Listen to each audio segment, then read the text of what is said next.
Youth Rugby Discussion. We're a collection of current and past coaches, parents, administrators. Every episode, we get together to banter or discuss around issues relevant to youth rugby. Along the way, we've had some great guests that have helped bring a lot to the party. So please, join us. Help grow the sport of youth rugby by just being part of our community.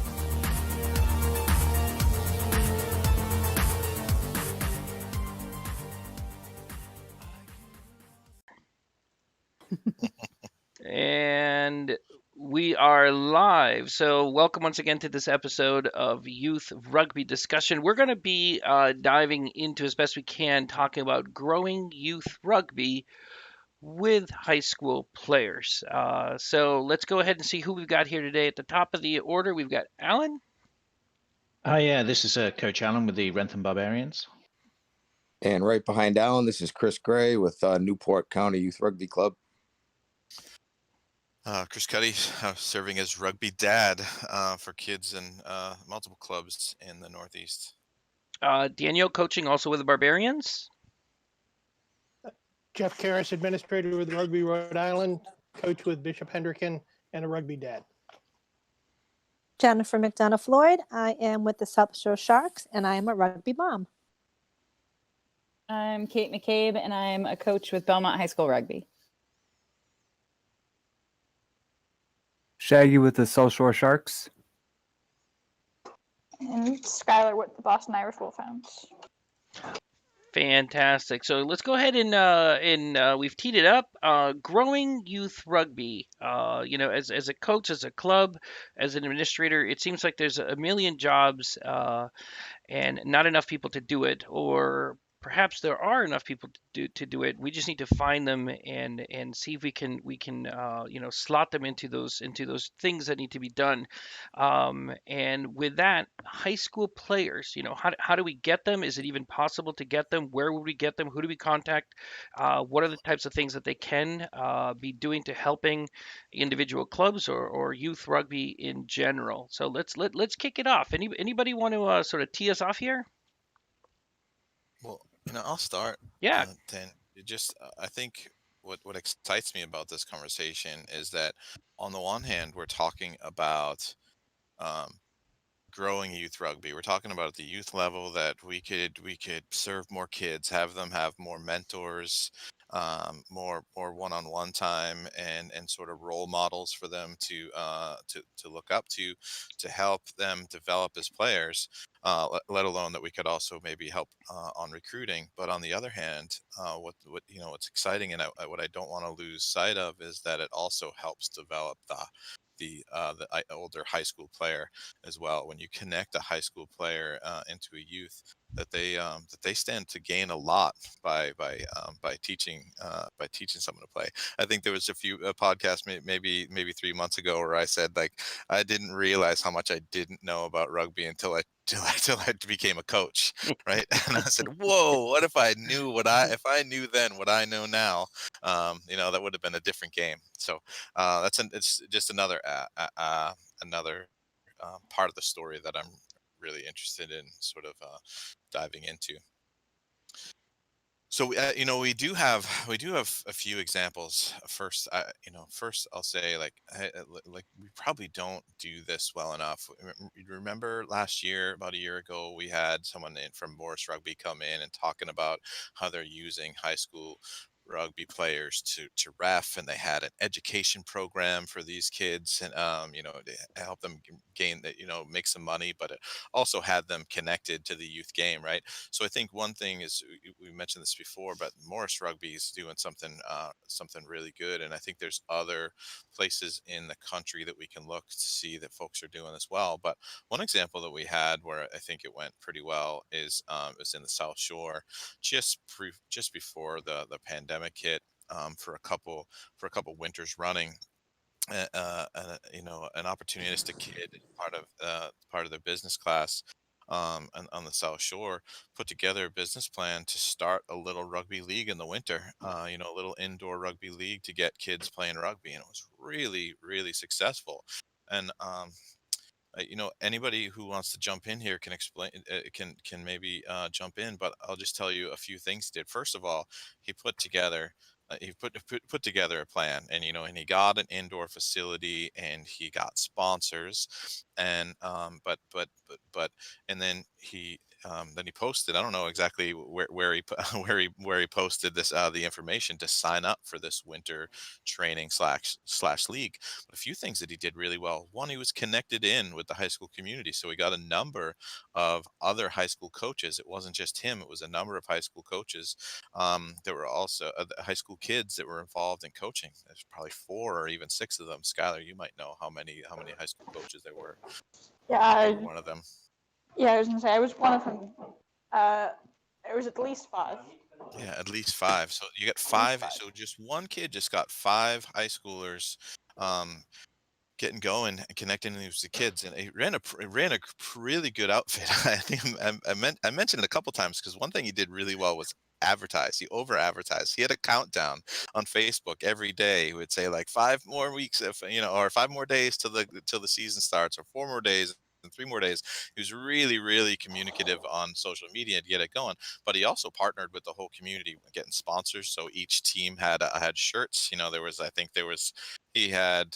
He had the lions and the kangaroos, and you can imagine the springboks or some sort of antelope or something like that. So he had a lot of teams that are represented, that are sort of represented by national teams, which made it really fun for the kids. And those jerseys were paid for by sponsorships. Then he got kids They up also from gave various us pizza one ages. of the days. Yeah, there was food that'll help too. That'll help get people there.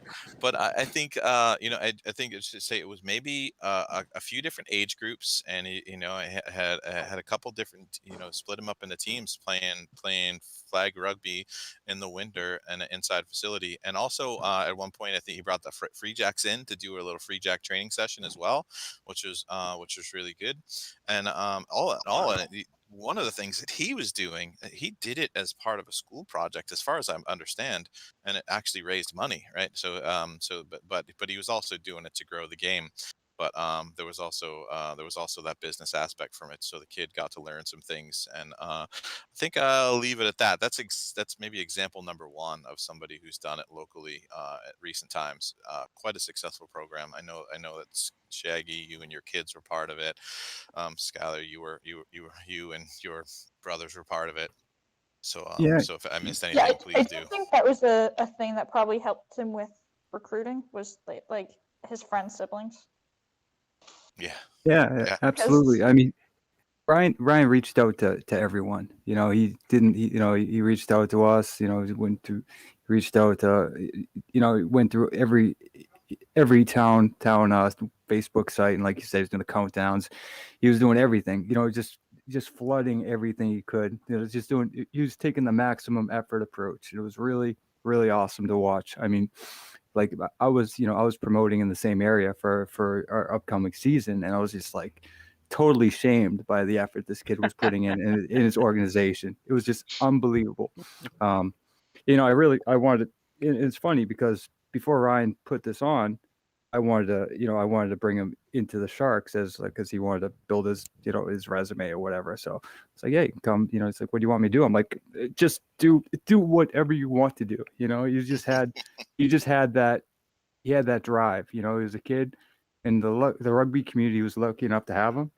Um, but it just goes to show that these, if that these clinics and these self-fulfilling programs are attainable, and if if that particular program can spur anyone else on to do something like that,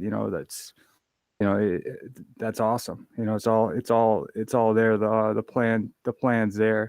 It was great here because like everything else that was done is all adults, and it's just adults and throwing money at things, and just seeing the effort pay off was just really really really awesome. Well, I think that's pretty amazing that it's a young person, somebody who's not just leveraging high school players to grow rugby. It sounds like he grew an entire league himself. So, that's obviously, he stands apart from some of the examples or some of the ways that I as a coach or we as the rugby community might reach out to try to get youth or high school use high school to help youth rugby. Are there other ways? And we'll probably tie a lot back to this. Uh, but are there specific ways that high school users can be used? I mean, I guess we could go to a school and say, hey, can you guys as a school promote rugby by seeing if you're an upstart wants to create a league, a youth league.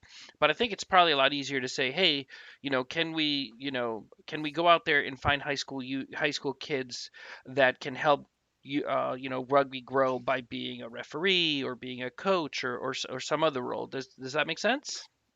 Well, let me just say, Yeah. was it last year, 2 years ago, when we could actually play rugby, we did have we reached out to Marshville High School because we had to switch fields, and we were right across the street from them. So we had a number of their players come out and just guest coach, and it's good for the kids, and it's good for everyone, especially the players. They feel important being invited into something like that, like a 1 or 2 day event where they're just jumping in drills and just helping out, in their school uniforms, representing the high school, giving the kids something to look up See, to.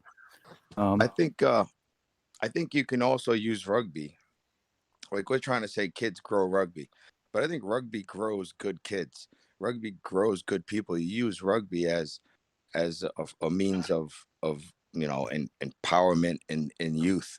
As rugby I think is one of the better sports to make good people. You respect your opponents. It's all about just citizenship, which I think if you sometimes I was as example, I wasn't the best kid when I was 17, 18 years old, fighting, doing stupid things, and I think rugby put me on a better path. And you know I think you can sell that to some kids, and even the kids that already play. Don't always go to the best athlete. Go to the kids that aren't doing so well in sports. Those are the kids that can excel at rugby. Do the troubled kid in school? Pull him out of whatever he's into and pull him towards rugby to help him better himself I like that. Now, if or if her. we're if we're gonna go and we're gonna grab a kid, and say, here, come with me. I need your help. And in the back of our heads, we're keeping and hope, this should go hand in hand with empowering you. So if we're going to grab those kids, what are examples of how we have grabbed, or who can dream up of ways that we can grab these kids, and how can we use them? I heard, and Chris, I totally get it. Empower them by getting them involved and having them be part of the pack, having them be part of the team. Um, Shaggy, how did you use the kids? I mean, were they guest coaches for the days and they ran the whole thing, or were they like participant sort of like role models in the drills?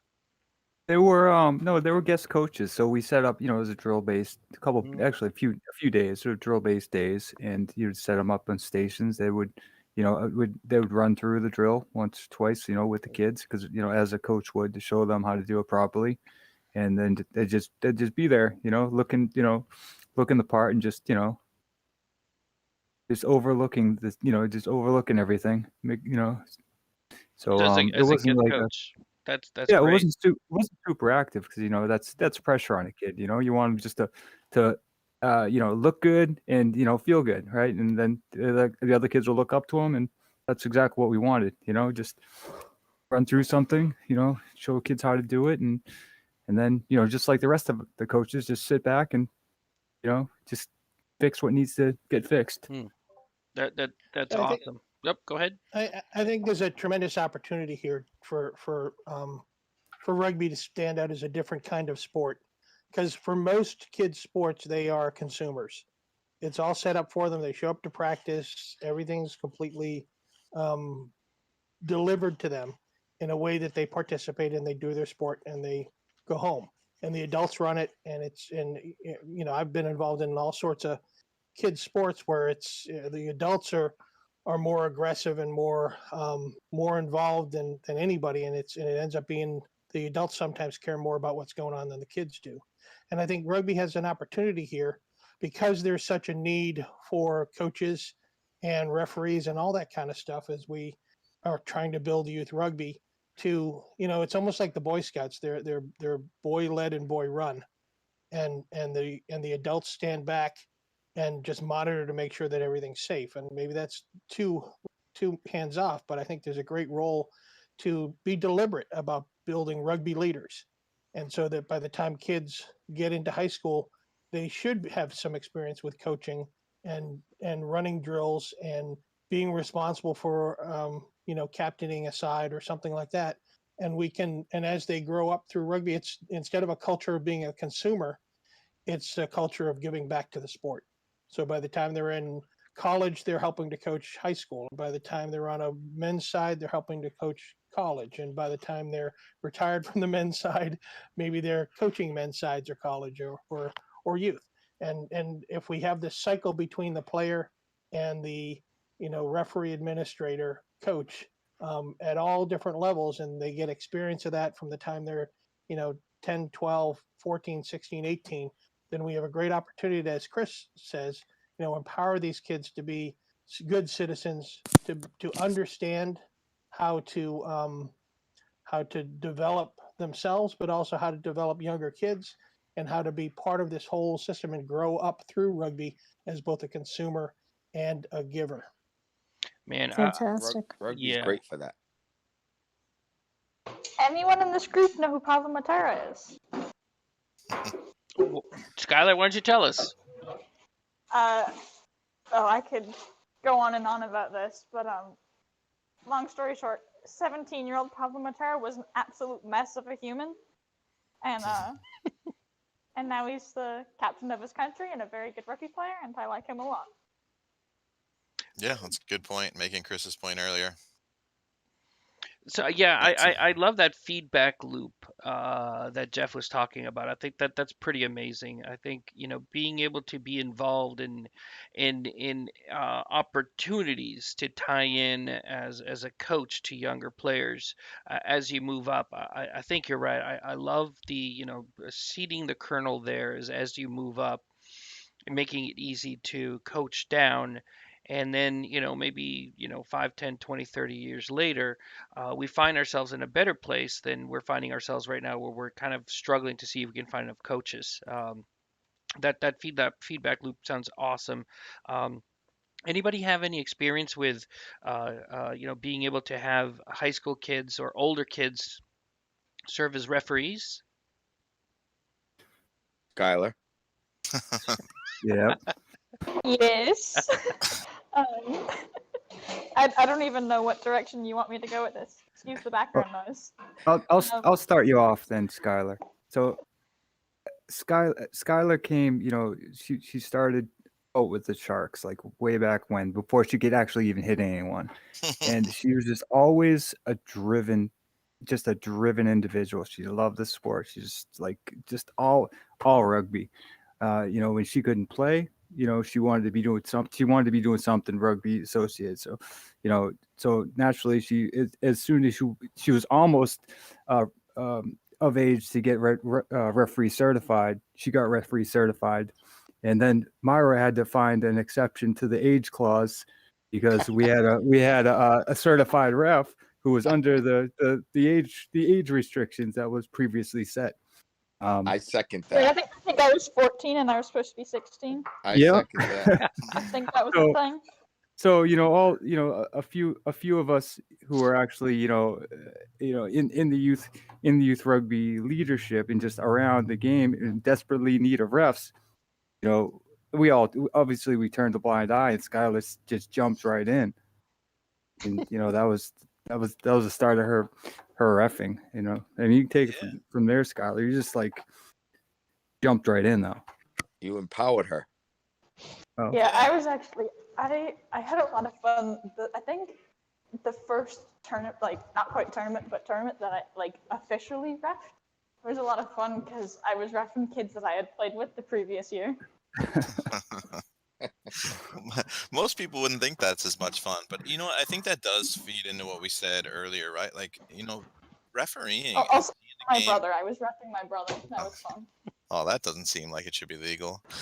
um, Seeing the game from that angle, right? I think is going to make you a better player. And this is probably, I hadn't thought about it much before we just started this conversation here 20 minutes ago. But like how important it is for a young player to give back and what they get from giving back, right? Chris, you mentioned earlier about becoming a better human being, right? And we're talking about this being a better player by seeing what the ref sees, to see how difficult it is to ref, maybe have an additional respect. We always respect our referees, but maybe an additional respect for some of the difficulties that a referee might go through. I think it really does help the player become a better player and a better person. So again, I think it's a great way to give back. And yeah, you're right. So that we know that the pathway's also been navigated. So yeah, you can be a 16-year-old, but even if you had an ambitious player who was younger than 16, we could work in the system and get them side to help them to give to the game. We need refs badly, and so they could give back to the game and also get some return.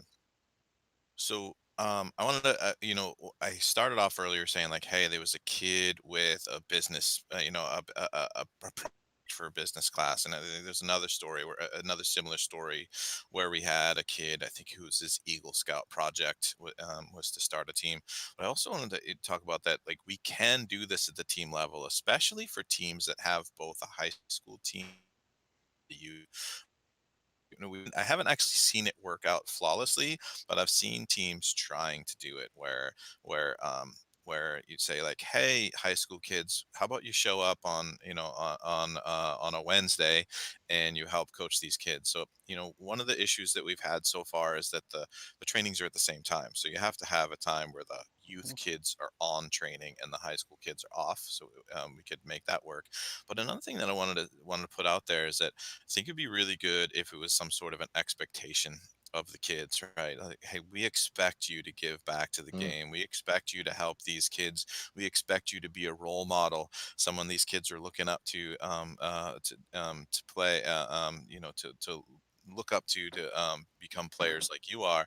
I think again, this builds confidence. This builds a sense of responsibility in a high school player. And so I think this is something we should really be looking out for, especially for our clubs that have both youth and high school. There's a pretty good opportunity, and probably what we need to be on the lookout for is training times, and then setting expectations. Right? If we could, I don't think it would be. I don't think it would be difficult to get kids on board if we just made it possible by not having conflicting training times and set the expectation. Yeah, I agree.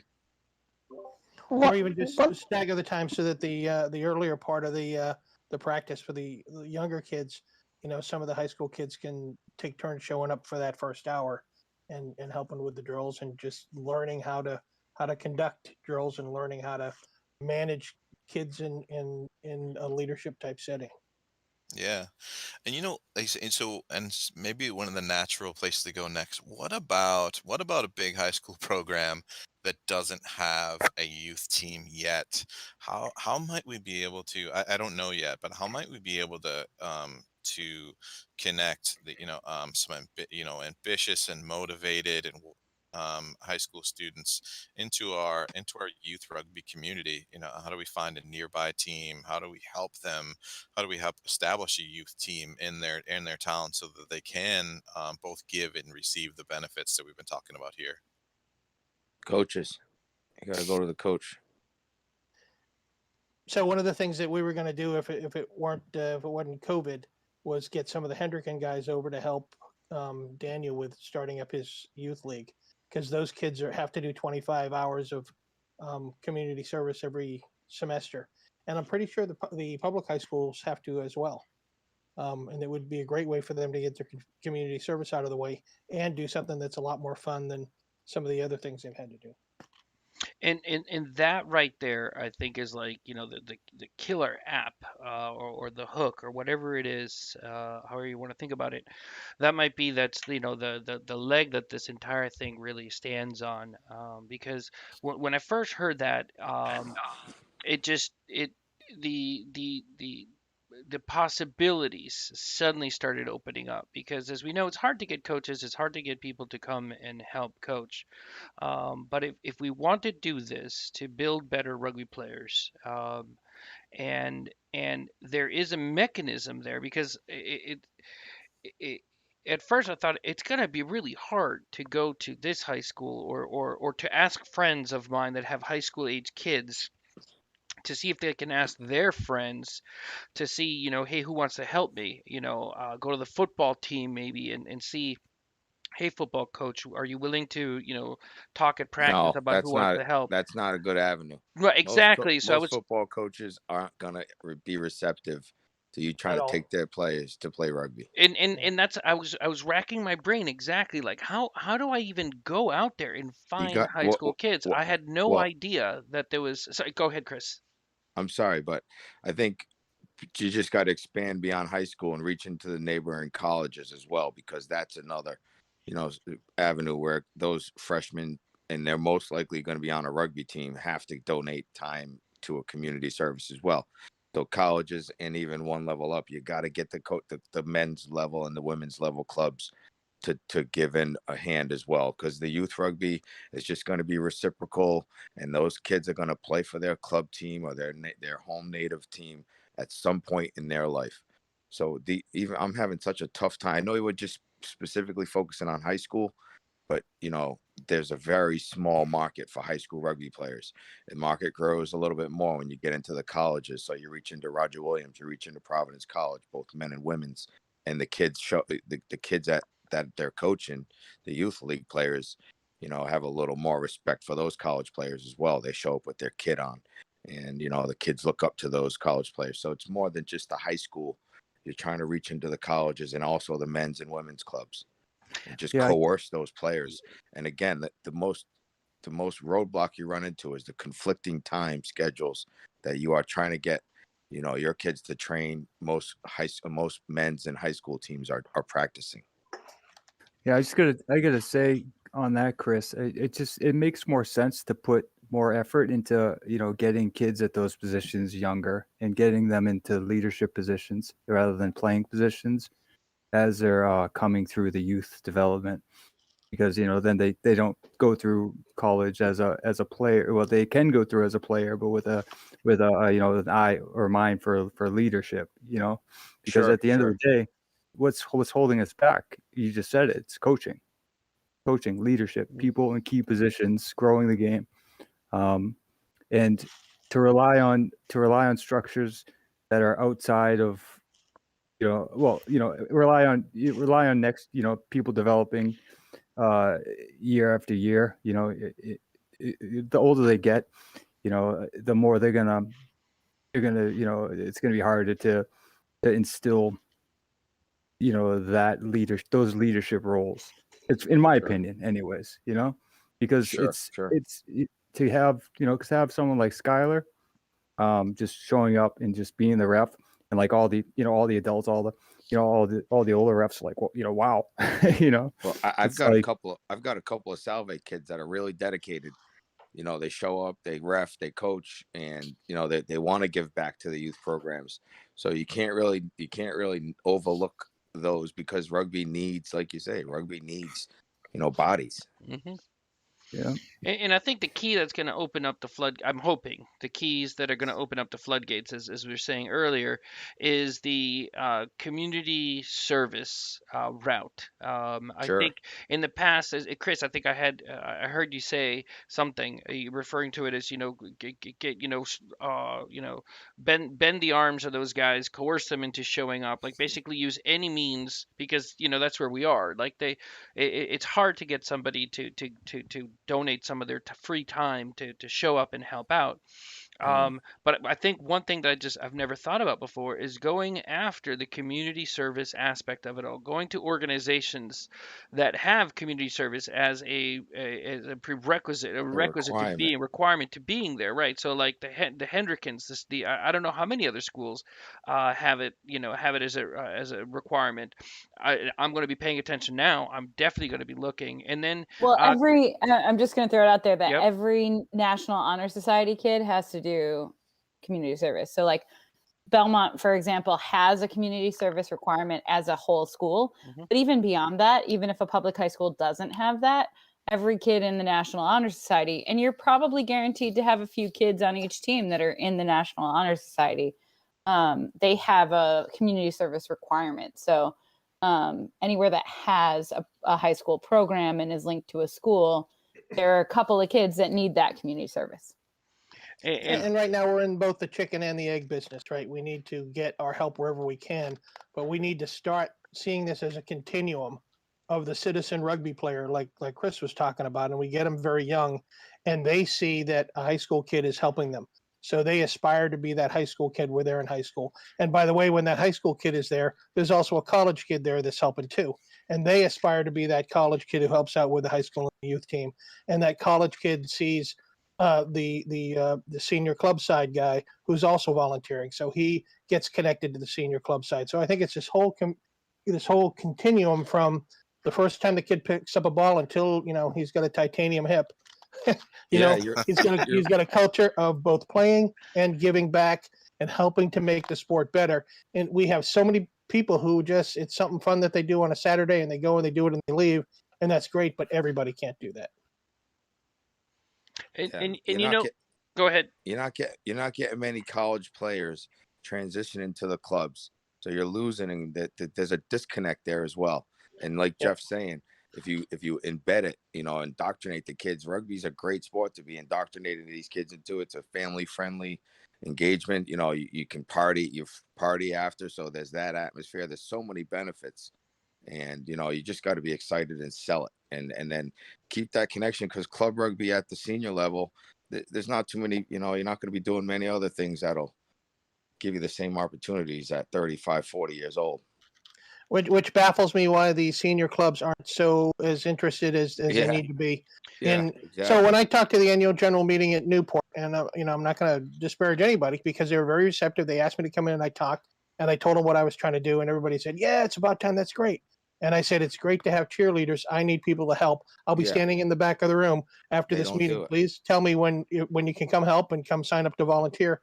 Nobody came up to sign up, and there were They don't. 150 guys in the room. Yeah, I know. I've been there, Jeff. It's tough. You just got to keep beating the horse till it freaking wakes Yep. back up. But all the more reason to make this a continuum, and from the young Yep. age, it's both a take and a give. Right, exactly. You know, Sorry, go Kate. Oh no, I was just gonna say I had said that I was essentially, and I am like writing stuff down here. But it's as we were talking, I realized that I actually do have like a model that does actually work, or it works within my system. Please And share. because I don't have to do anything for it, so I kind of forgot that it existed.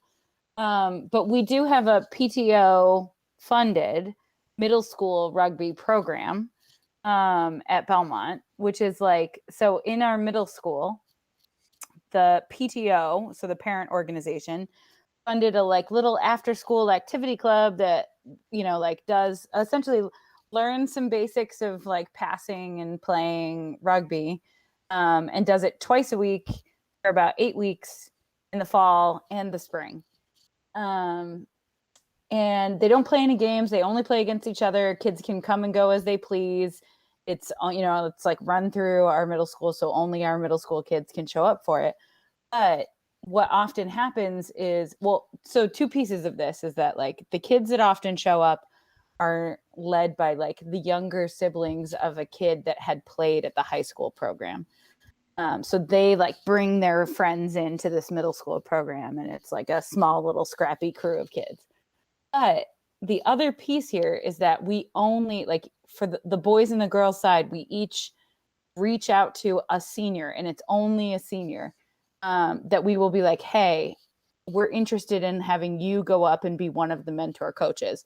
So it'll be 1 to 2 boys and 1 to 2 girls each year that will go up and volunteer their time. And then there's one adult that's actually leading it, and is a rugby player and all that stuff.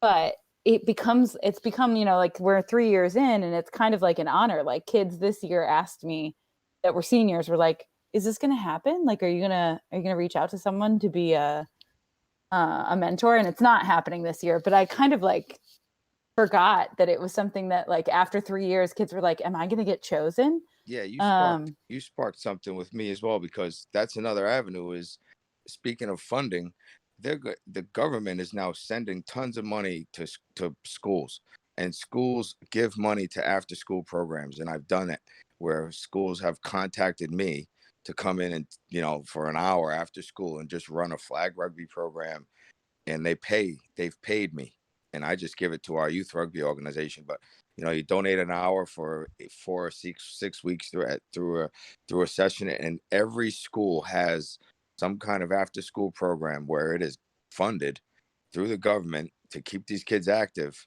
But I just don't have enough bodies, and if you can make that connection with the school age kids, the older school age kids, and get the kid, set it up through a PTO or something like that, because the funding is there, and the kids want to do something, but we don't have enough bodies to provide the instruction, the rugby instruction, the safe rugby instruction. So yeah, you get the kids involved, but the schools want to give programs money to provide those services. So actually, one point of clarification that I want to hear that there, because Chris, you were saying, it's hard to get coaches for that. Now, Kate, were you saying that is there an adult coach that runs this for the middle school, or are you saying that the high school seniors just do it themselves? Like there's no involvement in an adult that has schedule no, no, already. no.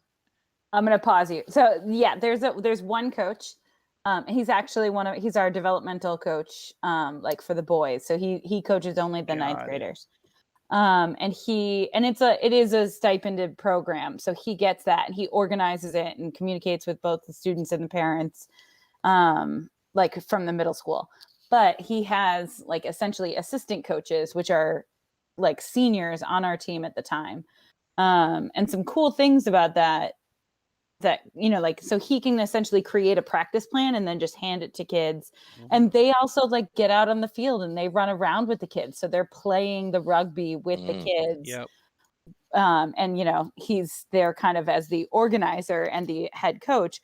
But the other thing is that it's like a great thing to put on your college resume. And, like kids have you can leverage a college recommendation piece out of that, as well as community service hours. Like there's a lot of really good things about being in a leadership position. And we just don't have as many opportunities for kids to do that. Whereas they do have that opportunity with like AYO basketball. And I think somebody else was talking about baseball earlier. And so kids do know about this. It's just that we haven't tapped into it in rugby. Yeah, and I think there's an opportunity here because we have a lot to say about how Rugby Rhode Island is structured and what we decide to do. Daniel and Chris and I, we can start thinking about institutionalizing a youth referee program and youth coaching programs, and come up with some ways that we can suck kids into it. I don't mean that in a negative sense, but get them attracted to it. By making some of this honorific, Sure. or making it or finding a stipend for them. Offer I know a class. For the coach pitch, baseball and little league, you don't have an umpire, but the next step up before you get to the major leagues, it's the minor leagues. They always had a young kid who was making $20 a game, and for a high school kid to make $20, it's a big deal. For an adult to get $20, you're like, well, I got a lot of things I can do, and maybe it's not worth my afternoon to go referee a baseball game. But $20 is a lot of money to a high school kid. So we can think about ways to put this in the budget and make some graduations that this kid can now coach flag. This kid is now certified to coach middle school. This kid is now certified to coach at the high school level or whatever. Certifications. Yeah, and they don't have to be USA Rugby certifications. We can make our own just to get the kids into it. Sure, right? Sure. because we're still going to have the 200 level coach there for tackle. We're still going to have the 100 level, and taking a look at, and we can get the kids 100 level. Yeah, And yeah, you and know that's what? certification right there. Yep. That Yeah, gives and, them the Yeah, we could. empowerment. and think about putting that in your college resume that you are a certified USA Rugby referee. Skylar, I would guess that was on your resume, and that you're a 100 Yeah, level I coach haven't or seen something like that. any kind of resume, but yeah, it would be.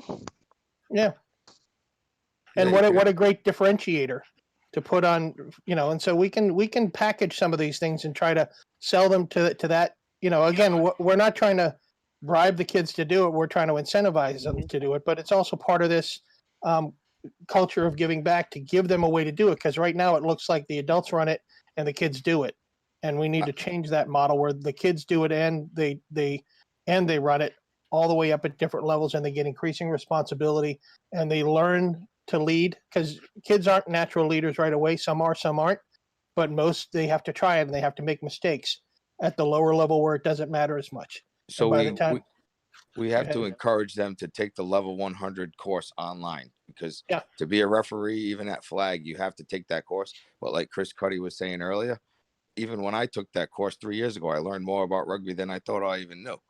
So just taking that 100 level online course, level 100 course, is educational and empowering. And you should encourage all parents and all kids down to the lowest level to just study and take that course. It's at your own leisure. So you can Yeah. submit and log in and log out at your own leisure. It's like 6 hours complete time, but do it at your pace. And it's very educational with rugby. Yeah, it used to drive me crazy, even at a place like Kendrick, and we get a lot, energetic kids and everything. We'd be on the sidelines as coaches, and half the kids, if they're not in the game, they're not even paying attention. They're on the sidelines doing whatever. You grab a kid, you put the flags in his hand, you're like, you're now a touch judge. What do I Yeah. do? I don't know what to do. Well, come with me, I'll teach you. Right? And then you do it for the first half. Bring a guy with you, I'll teach you both. He's going to do it for the second half. And just get them involved, because they'll learn about the game, they'll participate in the game, and they'll understand more about what it takes to run these things. Yeah. One of the things we don't have, the football team and the hockey team have 3 kids who are student managers of each of those teams. And, that's another thing. The kids don't have to be players to be involved in running rugby. And one of my goals at Hendricken is to actually have some student managers of the rugby team who set up the field, who take statistics, who make sure all the things that need to happen for the game to go on get done. Washing the uniforms and all that kind of stuff, like they do in football, like they do in all the other sports. Yeah. Why don't we yeah. have that level of administration at the student level behind the players and the coaches? And it's a different kind of leadership, because eventually those are the Theo Epsteins of the world, right? The ones who aren't necessarily the players, but who learn the Sure. business of the game. You want them to grow up as administrators in the game. And that goes on their resume. And that's funny because I was about to ask, we're talking about high school kids and how we can, help grow rugby. Um, coaching, I'd never even thought about that, but being sort of as a coach, we talked about how to do that. Refereeing, yep, that makes a lot of sense. A lot of other leagues are doing it. And I was about to ask, are there other roles that we can leverage high school students, high school players to participate into?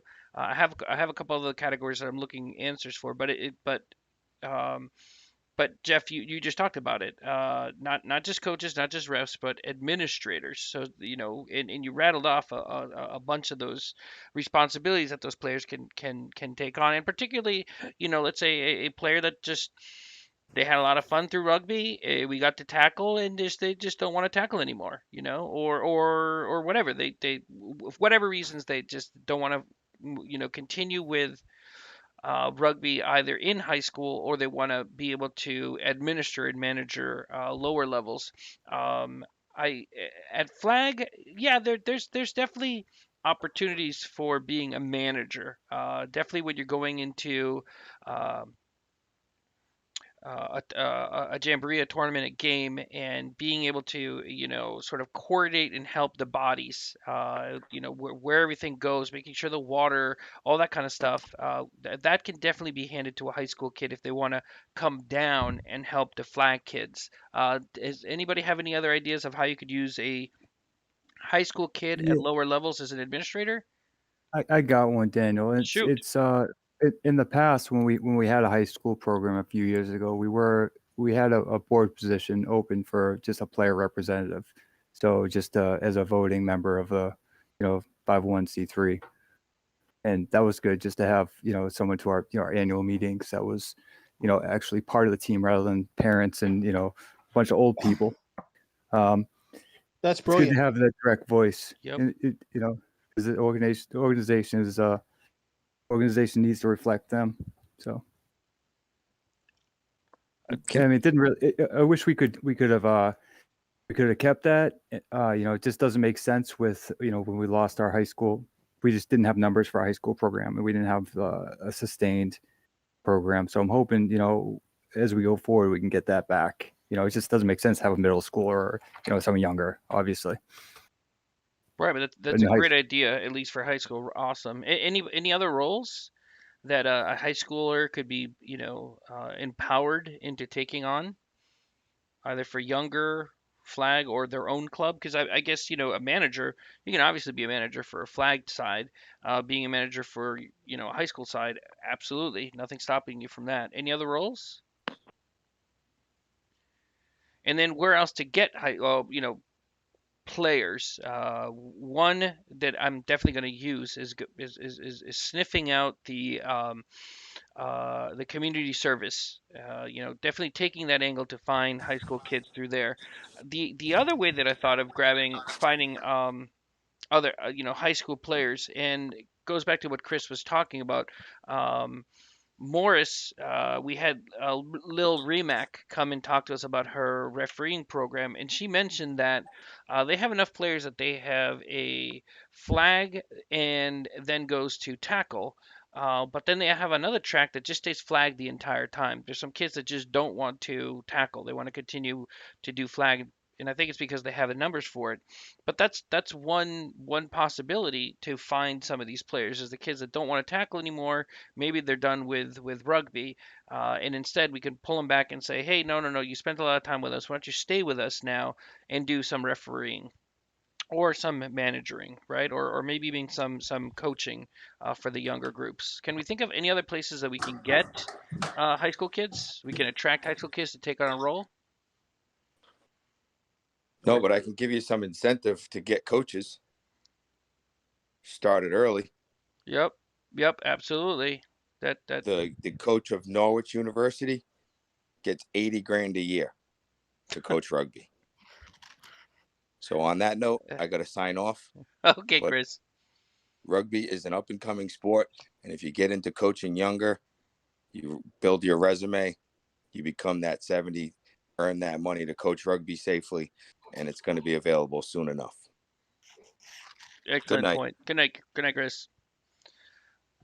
All right, You folks. know, Yep, go ahead. one thing I was just going to say, Daniel, is that I think there is this disconnect sometimes between the adults that run rugby and the resources that actually do exist to help them. And the way that we all probably played rugby, or at least the way that I can say that I played rugby, was very much a like, we will make anything work. We will coach ourselves. We will, you know what I mean? Like, we will find a play. We'll go squat at a field. Like, any of these things are to make rugby happen. And we bring that kind of survivalism into whatever we set up next, which is awesome. And it allows us to create agile systems.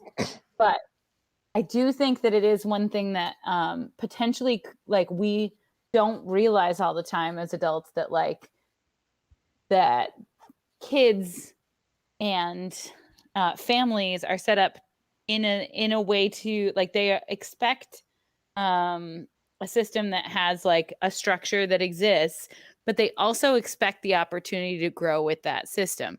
It occurs in every other sport, if that makes sense.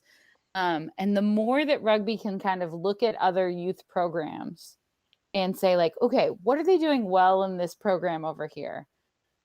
Because if I can steal that for rugby, I know that the culture and the environment that we're creating here is gonna, like, breeds so much enthusiasm for rugby. It's gonna be amazing, right? But we're so used to doing it ourselves. We haven't even tapped into what exists. You know what I mean? Oh my God, do I completely know what you mean? It's funny. It's not until you said that I realized you're absolutely right. I think as an older rugby player in the United States, or at least in the Northeast, I don't know how it is in other parts of the country, but I'm assuming it's very similar. You're absolutely right. It's all passion. It's, how many pennies can we, pull together? Okay, that's going to be enough. There's never enough resources, so we're just going to do it ourselves. You're absolutely right. And I think taking time to sharpen the saw to find these opportunities to be able to make it a more robust, self-sustained, with more levers, with more with more, just in general, more. Um, I think that's not in the DNA. It's definitely not the way that I've been looking at it, from square one. Square one's always been it's us, it's bare minimum, shoestring, let's keep going, right? Yeah. Yeah, I But the more structure that exists, the more we can tap into people. You know. absolutely. Yep, that There's a totally. lot of ready, fire, aim. Yeah, but you know what? I think I agree with that too, Jeff. But I think to a lot of it, it's just not even the fire. It's been going. Let's keep it going. Let's Yeah. not fire new. Let's not fire in new directions. Let's just keep it going, because we know this has worked. And sometimes we do what we're doing just because it's what we're doing. Yep. And I think we have an opportunity, particularly here in Rhode Island, because we're really at the beginning of most of this, to really gain some insight into what's been going on in Massachusetts for quite a while, and hear some of these stories. I'm inspired to do some very deliberate structural things to Rugby Rhode Island, because frankly I can, and to take some of these best practices, because we're a new state-based organization. So, for example, there is no reason why we shouldn't have a player representative on the high school committee at the Rugby Rhode Island level, and a player representative on the middle school and youth committee, your committee, at the state level, and have those be elected positions. And what a great thing for a kid to have That would be cool. and to institute a statewide refereeing program, just to referee flag, and then middle school and up. And when they get to the point where it's really serious tackle stuff, then we have to be, we've got to be squeaky clean USA Rugby certified. But that's the kid who's got a lot of experience and who's been doing it for a while, from the flag level up. And by the time, if 16 is the age, that's a high school sophomore who's probably only got one season under his or her belt. So what we really want to do is if we can get them earlier, they have 3 or 4 or 5 seasons of refereeing under their belt at the flag level by the time they're ready to start then refereeing middle school and then refereeing at the high school level. And they may not be refereeing high school games, but they'd be certified to do it, and it would be a great goal for them to do. And we can use them in some of the tournaments. We can use them certainly when we have big youth tournaments. That's a great opportunity to use these kids and give them something meaningful to do and get them involved. Again, we want this culture where it's not just they're consumers of rugby because the adults set it up, to we are consumers of rugby, but we're also people who provide for other consumers of rugby, and it's a give and take the whole way through their rugby careers. Absolutely. Yep. I'm 100% behind that. That makes a lot of sense. All right, boy, we hit a lot. We heard, how we benefit, how youth will benefit from high school players, how the players themselves are going to benefit from participating in these things, where to get high school players, and also other roles that the high school players could fall into, manager, player rep, that kind of stuff. I think we've hit a lot of stuff. Anybody else have any other things that we can discuss that perhaps we didn't hit yet? Because I think we really hit this from all angles. Anybody else? We're good? Yeah, this was great. Yeah, this is pretty awesome. Chris, anything from your perspective? Anything else? No, it's good. You know, I always just remember when we first started doing these podcasts a year ago. I always wanted to like action. I was like, well, action items. What are we gonna do next? Let's get going. Let's set some expectations. Let's make a mandate that all high school captains are expected to give a certain amount of hours to back to the youth community, or and so I was trying to find a way to sort of say that, but I mean that's really how I feel. It's like, okay, what are we gonna do? These are some good ideas. Let's find a way to make sure that we are like sort of making the expectations known, and also giving the kids a chance. Well, one of the things we talked about in this meeting is like what an opportunity it is for a young player to to grow as a person and a rugby player by being a ref or by Yep. helping coach or by being administrator. So I hate to think we're going to get off this call here and not take a step to provide those opportunities for them. Now Either I've got a next. whole list of things that Daniel needs to do. well, well, Well done. let, All well, right. let me say, Chris. So I mean, we when we first started talking about implementing new set pieces in for the rookie rugby MRO, Yep. part of that initiative was to make the game more interesting to grow the ref game for that recycling. You know, to get part of the conversation was getting the older kids in. You know, when you add in the set pieces, and like Jeff was saying. You know, this was before. I think this was before or right during the beginning of the end of the world. We were there was talk about some kind of certification process where we could get, it would just be helpful to get the kids like a flag certification as a prerequisite like a real refereeing certificate. So I mean, I think we're we're like leaning in the right direction now, based on what we put in motion as the end of the world was happening. So even without new actions, I think we're kind of we're getting a step closer. Yeah, You know, and I'm reading a lot of action items, and Chris, and I think exactly the way you think. After a big discovery like this, I want to be able to have like a framework with a lot of action items. And yeah, you know what? I do see a lot of action items. I see action items being, finding these high schools that have these service, community service requirements built in. Coming up with a list for it shouldn't be very long because there aren't that many high schools that are playing rugby to begin with. There's some club side, but there's some high school side, and then connecting them with some of the clubs in the area and say, hey, here, meet. These are close to you. Some of these kids might be able to come and show up and help you. So just one, finding the list. Two, connecting the people. Three, approaching the coaches from high school to sort of push this. That kind of stuff. Action items such as maybe coming up with these ideas, packaging them up, and pushing them up to your as SRO. That would be another one. Chris, can you think of other? We're not assigning action items here, just kind of sort of identifying. Can you think of some other ones?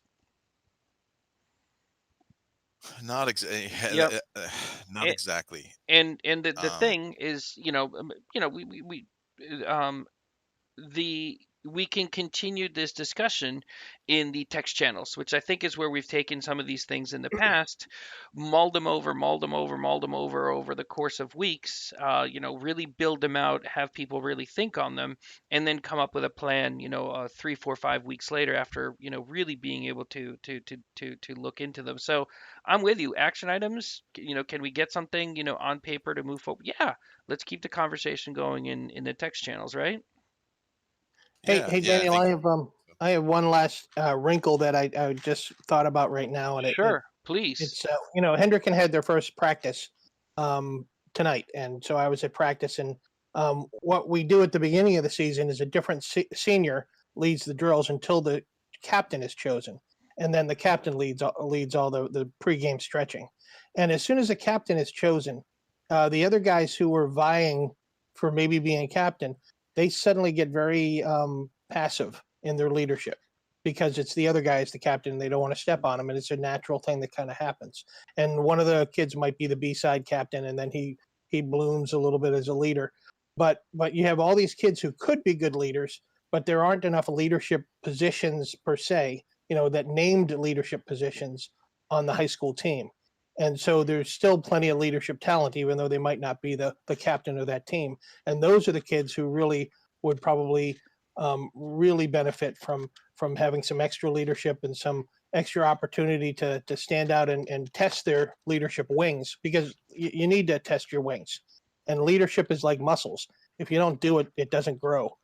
It's just not a thing you can step into and do. And so all the more reason for us to start them young in leadership and mentorship positions, very visible, responsible positions, and have them get used to doing it, making mistakes, recovering, and getting to the next level. Agreed. Absolutely agreed. Chris, does that hit kind of what you wanted to get at a little bit? Yeah, I mean, I think so. I think we're not going to solve everything here in the Mhm. night. Like maybe if it's just recommendations, I'm Yep. just thinking about like, hey man, we wanna make sure we're connecting high school players to these opportunities. And so as long as we're having conversations with the state organization or in continuity on our text channels, I hope that we can sort of establish this win-win scenario. Absolutely. Yeah, because a lot of these things I need to incorporate. This is too good to just pass up. To Kate's point, there's no point in not using these. Um, just have to learn how to be better at doing that. Okay. Unless we have anything else, we've been at it for a little while. Anybody have anything else you want to bring up, discuss something that last minute or didn't fit the agenda very well? We're good.